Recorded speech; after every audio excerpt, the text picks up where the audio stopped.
Dear students, अस्सलाम वालेकुम। आज हम स्टडी कर रहे हैं phase of AC. The angle theta which specifies the instantaneous value of the alternating voltage और current is known as phase. और instantaneous value of alternating current किससे हम रिप्रेजेंट करते हैं? इक्वेशन हमारे पास V is equal to B naught sine omega t. Omega t क्या है? थीटा। अब फेज जो है, एक्चुअली जो थीटा है वो किसको रिप्रेजेंट करता है? फेज को। अब इस साइनोसाइडल फिगर, साइनोसाइडल क्वांटिटीज़ कौन सी होती हैं? Which is continuously changing. अब ये हमारे पास एक साइनोसाइडल वेव फॉर्म है। इस वेव फॉर्म में अगर हम मुख्तलिफ पॉइंट्स पे देखें तो ए पॉइंट पे जो फेज है या थीटा है उसकी वैल्यू क्या है? ज़ीरो। बी है, फिर वो ग्रेजुअली इंक्रीज़ होना शुरू हो गई, तो बी पॉइंट पे क्या है? वैल्यू π/2, जो कि क्या है? पॉजिटिव पीक वैल्यू है, π/2 which is equal to 90 degree. और सी पॉइंट पे जब ये वेव दोबारा टाइम एक्सिस को क्रॉस करेगी तो वहाँ पे हमारे पास वैल्यू क्या आ गई? π/180। और उसके बाद फिर वो कंटिन्यूसली इंक्रीज होना शुरू हो गई। 3π/2 पे क्या होगा? Negative peak value, and then it crosses the time axis where the value is 2π। अब हमने आगे स्टडी करना है phase lag and phase lead. The phase difference between a sinusoidal varying quantity and a reference quantity which varies sinusoidally at the same frequency when this phase difference is positive is called phase lead। इसको मैं आपको इस figure से समझाती हूँ। अब यहाँ पे हमारे पास ऑल्टरनेटिंग क्वांटिटी है।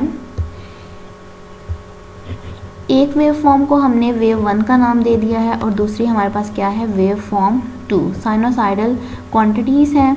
अब इस ए पॉइंट पे वेव 1 की वैल्यू क्या है? 0, और वेव 2 हमारे पास क्या है? 3π/2।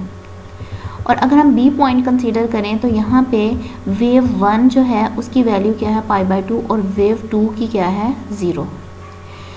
तो यहाँ से हमें ये जो वेव फॉर्म 1 है वो लीड कर रही है वेव फॉर्म 2 को बाय π/2, क्योंकि वेव 1 की मैक्स पॉजिटिव पीक वैल्यू है जो कि क्या है? π/2, और जो सेकंड वेव है उसकी वैल्यू क्या है? 0। तो ये इससे कितने टाइम ज़्यादा है? π/2। It means wave 1 leads the wave 2 by π/2। या फिर ये भी कहा जा सकता है कि wave 2 lags behind the wave 1 by π/2। एक और एग्जांपल आपको देते हैं। फिगर 16.5 देखें आप। इसमें हमारे पास और अल्टरनेटिंग क्वांटिटीज़ हैं। Wave form of AC2 is greater than the waveform of 1 by an angle π/2.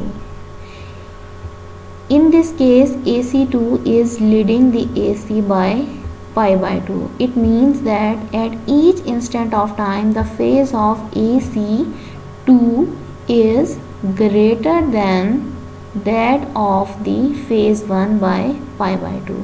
अब फेज लैग और फेज लीड को हम रिप्रेजेंट कर सकते हैं बाय वेक्टर क्वांटिटीज़।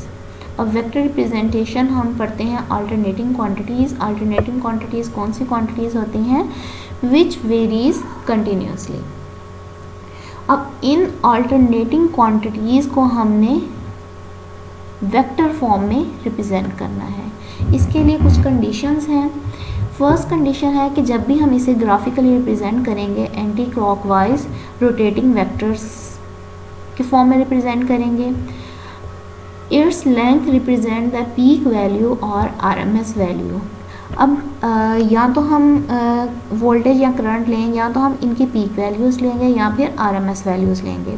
अगर हम पीक वैल्यूज़ लेते हैं तो जो हमने कहा है कि हमने इसे वेक्टर की फॉर्म में रिप्रेजेंट करते हैं। अब वेक्टर्स में क्या होता है, मैग्नीट्यूड होती है और डायरेक्शन होती है। तो मैग्नीट्यूड की मैं आपको आगे दिखाती हूँ कि अगर ये देखें, जैसे हमने करंट को वेक्टर की फॉर्म में रिप्रेजेंट किया है, तो इसकी जो ये वैल्यू है ये क्या है, मैग्नीट्यूड है, जो कि इसकी पीक वैल्यू है या आरएमएस वैल्यू है। इसी तरह वोल्टेज की ये जो लाइन है ये किसको रिप्रेजेंट करेगी, मैग्नीट्यूड को। इसके बाद सेकंड पॉइंट हमारे पास क्या है,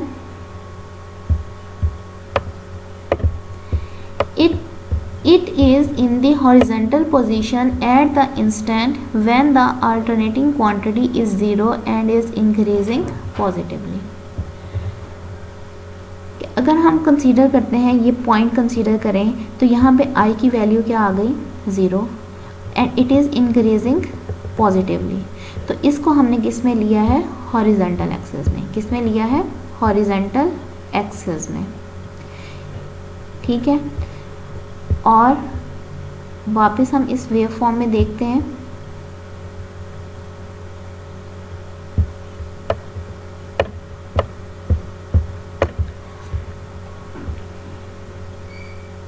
The angular frequency of the rotating vector is same as the angular frequency of the alternating quantity। कि alternating quantity की जो frequency हो, अगर हम vectors जिनको हमने vectors को represent किया है, अगर हम उनको rotate करते हैं तो उनकी frequency match होनी चाहिए, जो कि alternating quantity की frequency है। अब wave form में Figure 16.6a shows sinusoidal waveform leading an alternating current waveform by π/2। कि साइनोसाइडल वेवफॉर्म दिखाई गई है जो कि लीड कर रही है करंट को बाय π/2।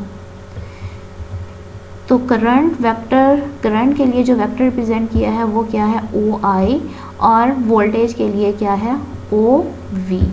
यहाँ पे देखें कि करंट को हम रिप्रेजेंट कर रहे हैं OI से और वोल्टेज को OV से। इनको हमने रिप्रेजेंट किया है, तो voltage leads the current by 90 degree, या फिर ये कह सकते हैं current lags behind the voltage by 90 degree. Thank you very much.